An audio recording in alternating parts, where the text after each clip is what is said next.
ሰላም ጤና ይስጥልኝ የአዊኔት ቻናል ተከታታዮች እንደምን አላችሁ? ባላችሁበት የክብር ሰላምታችን ይድረሳችሁ እያለን ዛሬ በጣም አስገራሚና ምናልባትም ለህይወታችን አንድ ለውጥ የምናመጣበትን ቪዲዮ ልሰራላችሁ ወድጃለሁ። የዛሬው ቪዲዮአችን በወቅታዊ ጉዳይ ላይ ያተኮረ ነገር ግን ለህይወታችን ጠቃሚ የሆነና ስንቅ የሚሰጠን ቪዲዮ ነው። ይህ ቪዲዮም የዓለም ዋንጫን ይመለከታል። እንግዲህ በዚህ የዓለም ዋንጫ 48 ሀገራት ተካፈሉ። ብዙ ከዋክብቶች ወደ ቤታቸው ተመለሱ። በመጨረሻም ሁለት ድንቅ የዓለማችን ከዋክብቶች ለዋንጫው ሁለት ይፋለማሉ። ሊዮኔል አንድሬስ ሜሲ እና ላሚን ያማል። እንግዲህ ብዙዎቹ ተመልሰዋል። ክሪስቲያኖ ሮናልዶ፣ ኡስማን ዴምቤሌ፣ ኪሊያን ምባፔ፣ ማይክል ኦሊሴ እነ ሃሪኬን፣ ዴክለር ራይስ ወደ ሀገራቸው ሲመለሱ መጨረሻ ላይ የቀሩት ሊዮኔል ሜሲ እና ላሚን ያማል ሆነዋል። ጨዋታውን ጊዜና ሰዓቱ ሲደርስ ውድለት መልስ የሚያገኝ ይሆናል። ታዲያ እኔ ዛሬ ስለ ኳሱ ልተርክላችሁ ሳይሆን በእግር ኳስ ዓለም ምናልባትም ባለፉት 20 ዓመታት ስም ጥሩ ስንባል ቀድመን አንድ ወይ ሁለት ስሞች ስንጠራ የምናገኘው ሊዮኔል አንድሬስ ሜሲ ይሆናል ማለት ነው። ይህ ሰው ዛሬ በ39 ዓመቱ የሚሰራውን ታምር ዓለም የመሰከረለት ሀገሩን ለባክ ቱ ባክ ለዋንጫ ለማሸነፍ ለፍልሚያው ያዘጋጀ ድንቅ ሰው። ታዲያ ስለዚህ ሰው ዛሬ የምንወስዳቸው እኛ ወጣቶች ልንማርባቸው የሚያስፈልጉ ነገሮችን ልሰራላችሁ ወድጃለሁ። በህይወታችን ብዙ ነገር እንጀምራለን፣ ብዙ ነገሮችን እናቋርጣለን። ጀማሪዎች እንጂ ፈጻሚዎች ወይም ደግሞ ጨራሾች አይደለንም። ያን እንዲሆን ያደረገን ደግሞ ትልቁ ምክንያታችን ገንዘብ የለኝም፣ ዘመድ የለኝም፣ ትምህርት የለኝም፣ ዕውቀት የለኝም፣ መልክ የለኝም የሚል አባዜ ነው ማለት ነው። ታዲያ ሊዮኔል ሜሲ ምናልባት ላለፉት 20 ዓመታት በዓለም ላይ እግር ኳስን ተቆጣጥሯት ኮከብ ሆኖ ሲኖር እዚህ ላይ ለመድረስ ምንድነው ምን አይነት ተግዳሮትን አልፎ ነበር? እነኛ ተግዳሮት እንዴት ሊዮኔል ሜሲን አላገሉትም? እኛስ ከሱ የባሰ ተግዳሮት ምን ኖሮብን ነው በነገሮች ተስፋ የምንቆርጠው? ብዙ ወጣቶች አሁን ላይ እረፍት ላይ ናቸው። ብዙ ተማሪዎች ከቤተሰብ ጋር በእረፍት ይገኛሉ። ነገር ግን የሆነ ነገር ሊጀምሩ ይፈልጉና ፍርሃት አለ። ያንን የሚሰብሩበት ምናልባትም ጠቃሚ የሆነ ቪዲዮ ሊሆን ይችላል ማለት ነው። ለቻናላችን አዲስ የሆናችሁ ቻናላችንን ሰብስክራይብ፣ ቪዲዮአችንን ላይክ አድርጋችሁ እንድትጀምሩ በአክብሮት ጋብዛለሁ። እንግዲህ ሊዮኔል ሜሲ ምን አይነት ህይወት ነበር ያሳለፈው? ከሱ ህይወትስ እኛ ምንድነው ልንማር የሚያስፈልገው የሚለውን የምናይበትን አጠር ያሉ 4 ነገሮች እናያለን። በህይወታችን የሚጠቅሙን ብናደርጋቸው የምንጠቀምባቸው 4 ዋና ነገሮች ከሊዮኔል ሜሲ እንወስዳለን። እንግዲህ የመጀመሪያው ጽናትና ተግዳሮት የምንለው ይሄ ሪዚሊየንስ የምንለው ጽናት። አንድን ነገር እንጀምራለን፣ ብዙዎቻችን እናቆማለን። ሊዮኔል ሜሲ ስለ ጽናት ምን ከሊዮኔል ሜሲ ልንማር እንችላለን? አስቡት፣ ይሄ ልጅ ገና ሲወለድ ነበር ችግሩ የጀመረው።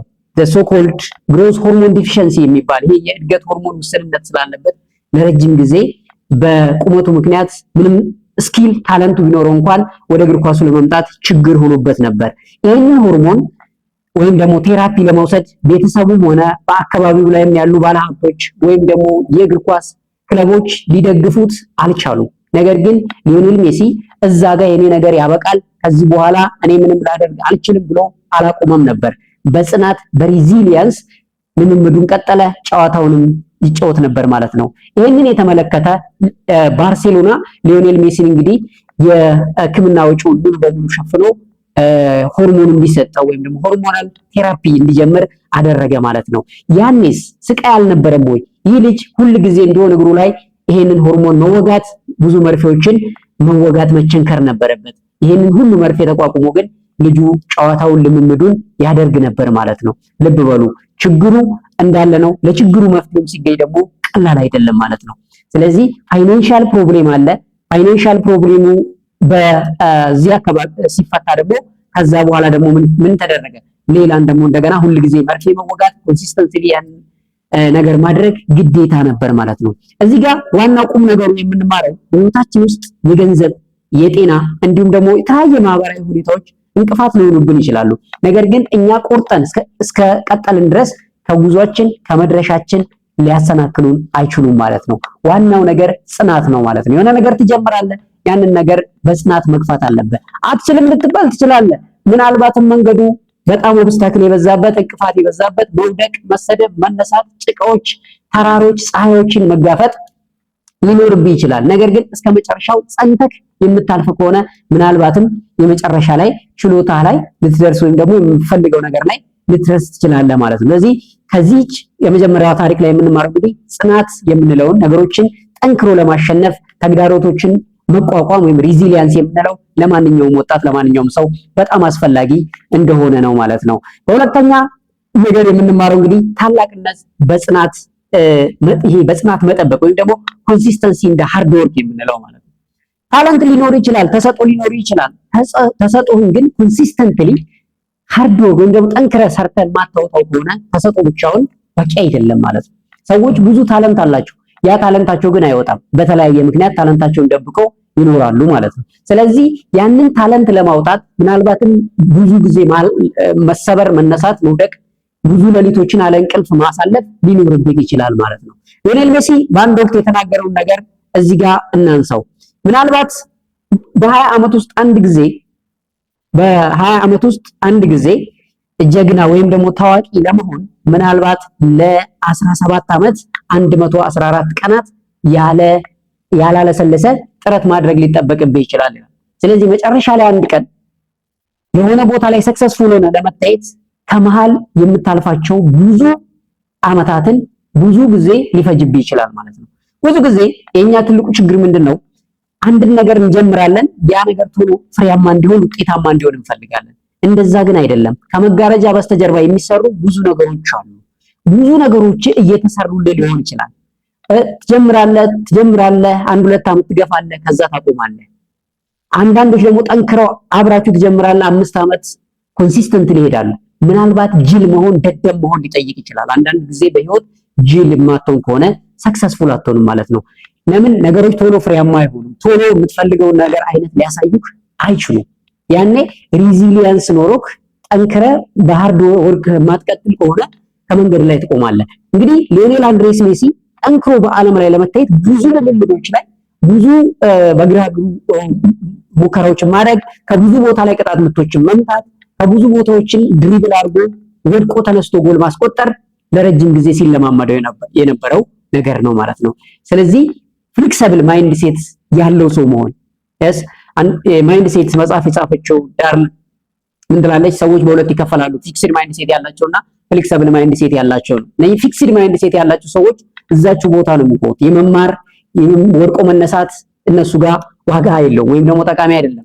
እነዚህ ፍሌክሲብል ማይንድ ሴት ያላቸው ግን ሁሉ ጊዜ ኦፕን የሆኑ ለመማር የተዘጋጁ መሞከርን የሚያዘወትሩ ሰዎች ናቸው። እንግዲህ እንደ ሊዮኔል አንድሬስ ሜሲ ያሉ ሰዎች ሁሌ የሚሞክሩ ከተለያየ አንግል ቅጣት ምት ሊመቱ በግራ በቀኝ ትግል የሚያደርጉ በዛ ቀላል አይደለም። መውደቅ መነሳት አለ። ያን ሁሉ አልፎ ዛሬ እንግዲህ በዓለም ላይ ምን አይነት ሰው እንደሆነ እየተመለከትን እንገኛለን ማለት ነው ሊዮኔል ሜሲ። ስለዚህ ሁለተኛ ላይ የምንማረው እንግዲህ ኮንሲስተንሲ እንደ ሃርድ ወርክ ወይም ደግሞ ታላቅነት በጽናት መጠበቅ የሚለው ነው። እንግዲህ ስኬታማ ለመሆን በአንድ ጀንበር ስኬትን መጠበቅ በፍጹም ሊሆን እንደማይችል ከሊዮኔል ሜሲ ህይወት እንማራለን። በሶስተኛ እንደው በዓለም ዋንጫ ላይ በጣም የገረመኝ እና ሁላችሁም የታዘባችሁት ነገር ቢኖር የሊዮኔል ሜሲ ትትና ዘሶኮልድ ይሄ ሂዩሚሊቲ የምንለው እና የቡድን ስራ ሁሚሊቲ እና ቲም ወርክ ላይ የሚያተኩር ሰው አይታችሁት ከሆነ ስግብግብነት አቲቲዩድ የለውም።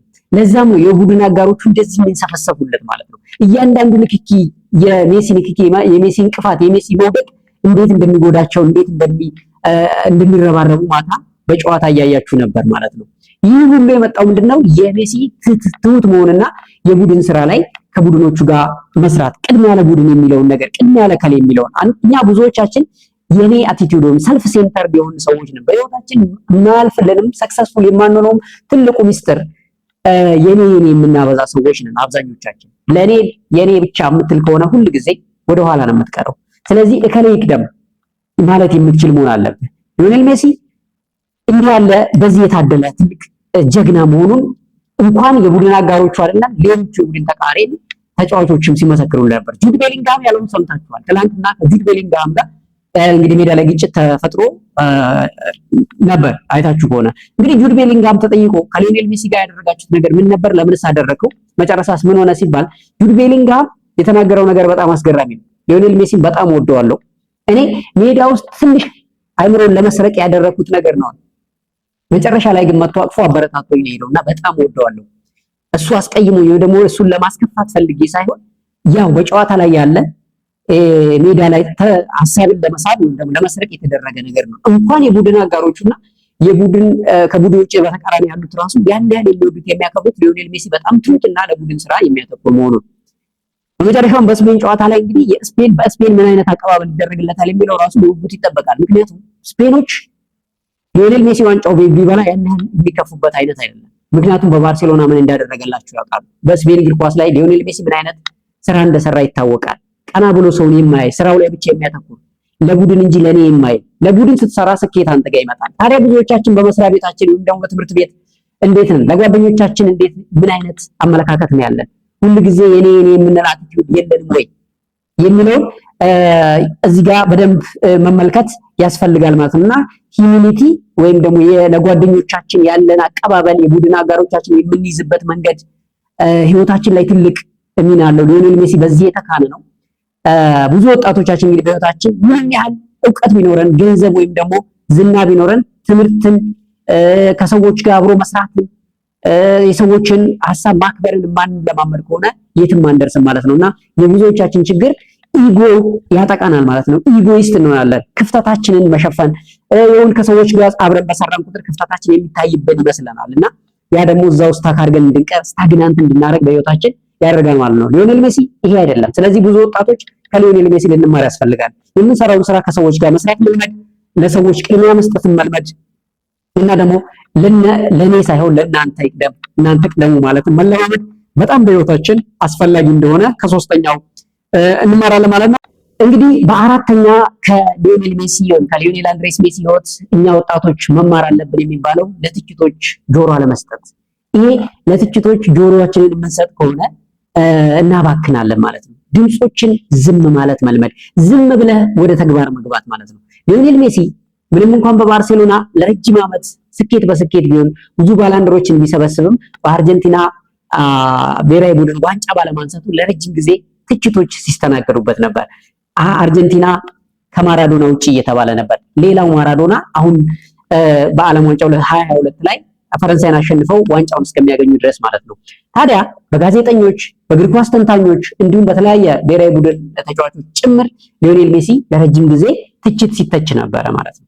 ነገር ግን ሊዮኔል ሜሲ ለትችቱ መልስ የሰጠው በተግባር እንጂ በወሬ አልነበረም ማለት ነው። ብዙዎቻችን አትችሉም እንባላለን ወይም ደግሞ እንደዚህ አታደርጉም እንባላለን። አንተ እኮ አቅም እዚህ ነው ብሎ ሰዎች አቅማችን ይወስኑልናል። እኛም እሺ ብለን ከመቀበል ወይም ደግሞ ለነሱ አይደለንም ብለን በቃላት መልስ ከመመለስ የዘለለ ምንም ስናደርግ አይታይም። ነገር ግን በጩኸት ሳይሆን በተግባር ማሳመን መቻል አለበት። እዚህ ጋር እንደው በጣም ደስ ያለችኝን አንድ ጥቅስ ልንገራችሁ። ሰዎች እንግዲህ በአቅም ላይ ሲጠራጠሩ ወይም ደግሞ ሲተቹ ምላሽ ጩኸት መሆን የለበትም። በስራ ውጤትህ ራሱ እንዲናገር ማድረግ አለብህ። ዝም ብለህ በራስህ ተግባር ላይ አተኩር ይባላል ብዙ ጊዜ። ስለዚህ የምንሰራው ስራ ራሱ የሆነ ጊዜ መልስ ያመጣል። ዋናው ቁም ነገሩ እኛ ለዛ ስራ ሰክሰስፉል እንደምንሆን ምን ያህል አምነናል። ሊዮኔል ሜሲ ይሄንን ዋንጫ እንደሚያመጣው ያውቀው ነበር። መቼ የሚለውን ነው እንጂ የማያውቀው ሊዮኔል ሜሲ ይሄ ዋንጫ የዓለም ዋንጫን አንስቶ እግር ኳስን ህይወቱን እንደሚደመድም አርጀንቲናዎችን እንደሚያስደስት ያውቃል። መቼ እንደሚሆን ግን አያውቅም። ስለዚህ እስከ መጨረሻው ታገለ፣ በጽናት በዝምታ ስራውን ሰራ። መጨረሻ ላይ አሁን ከዚህ በኋላ ዋንጫውን ባይበላ ምንም ችግር የለውም ማለት ነው። የዘንድሮ ዓለም ዋንጫ በላ አልበላ እሱ 2022 ላይ ፈረንሳይን አሸንፎ የበሉ ጊዜ ሊዮኔል ሜሲ ያንን ስሙን በደማቅ ቀለም አርጀንቲናዋን ልብ ውስጥ አጽፏል ማለት ነው። ስለዚህ ውድ የቻናላችን ተከታታዮች በዚህ ቪዲዮ ዛሬ እንድንማር የፈለኩት ስለ እግር ኳስ ህይወት ልተነትንላችሁ ሳይሆን ስለ እግር ኳስ እንድናወራ ሳይሆን በዚህ በዓለም ዋንጫ ሊዮኔል ሜሲ ለብዙዎቻችን ትዝብት ነው። ታዲያ ትዝብት ሆኖ ብቻ ማለፍ ነበረበት ወይ የሚለው ስለነካኝ ነው። እኛ ወጣቶች ከሊዮኔል ሜሲ ምን መማር አለብን የሚለውን ቪዲዮ ሊሰራላችሁ ወደድኩት ማለት ነው። ብዙ ጊዜ ብዙ ነገሮች በህይወታችን ሊመላለሱ ይችላሉ። ብዙ ችግሮች ሊኖሩብን ይችላሉ። አካላዊ ጉድለቶች፣ የገንዘብ ችግር፣ የማህበራዊ ተጽዕኖ፣ በተለያየ በኩል ብዙ ሰው ከመጋረጃ በስተጀርባ ብዙ ህመም ይዞ ይኖራል። ነገር ግን ይህ ሁሉም ያልፋል። መቼ ካል አንተ ራስህ ጽናት ካለ አንተ ራሱ ሁሉ ጊዜ በራስ የምትተማመን ከሆነ ሁሉም ነገር ያልፋል። የማያልፍ ነገር የለም። እኛ ራሳችንም ጭምር እናልፋለን ማለት እንኳን ችግር እንኳን ችግራችን ይቅርና እኛ ራሱ እናልፋለን። ነገር ግን ስናልፍ እንዴት ነው የምናልፈው የሚለውን አሳምረን ማለፍ ይቻላል ማለት ነው። እንግዲህ ከሊዮኔል አንድሬስ ሜሲ ብዙ ወጣቶች ብዙ ነገር እንማራለን። ከብዙ በጥቂቱ ግን እነኚህ አራቱ ዛሬ ነገርኳችሁ በጣም ጠቃሚ የሆኑ እንደሆኑ እንድታውቁ እፈልጋለሁ። ቪዲዮአችንን ከወደዳችሁት ላይክ አድርጉት። ቻናላችንን ከወደዳችሁ ደግሞ ሰብስክራይብ አድርጉንና አበረታቱን። ክረምት ላይ ነው ያለነው። ብዙ ወጣቶች በየቤታችሁ ቁጭ ብላችኋል። የተለያየ ስራዎች አሉ። የተለያየ ስኪሎችን ብትወስዱ በጣም ተጠቃሚ ትሆናላችሁ። መሞከር የምትፈልጉትን ነገር አሁን ለመሞከር ትልቅ እድል አላችሁ። አሳይመንት የለም፣ የቤት ስራ የለም፣ ፈተና የለም። ስለዚህ ቤት ቁጭ ብላችኋል። ይሄንን 2 ወር ወይም ደግሞ 3 ወር በትክክል ስራ ላይ በመዋል ህይወታችሁን የምትለውጡበትን አውድ መፍጠር እንዳለባችሁ ይሰማኛል። የተለያዩ ትሬኒንጎችን በመውሰድ የተለያየ ስልጠናዎችን በመውሰድ ሾርት ተርም ትሬኒንጎችን በመውሰድ ራሳችሁን ስራ ከመሆን ስራ ፈጣሪ ወደ መሆን መግባት ይቻላል። ይህን ሁሉ ለማድረግ ውስጥ ያለውን አቅም ይዘህ መውጣት ብቻ ነው ከእያንዳንዱ የሚጠበቀው። እኔ አልችልም፣ እኔ እንደዚህ ያለ ነገር አይሆንልኝም፣ እኔ በዚህ መልኩ ለዚህ አልታደልኩም የሚል አቲቲዩድን ከውስጣችሁ እንድታጠፉ ጭምር ነው ይህንን ቪዲዮ ልሰራላችሁ ወደድኩት። ከሊዮኔል አንድሬስ ሜሲ ህይወት ይህንን ያህል ካል ይበቃል። ሌላ ጊዜ በሌላ ጠቃሚ ቪዲዮ እንገናኛለን። ባላችሁበት ሰላም።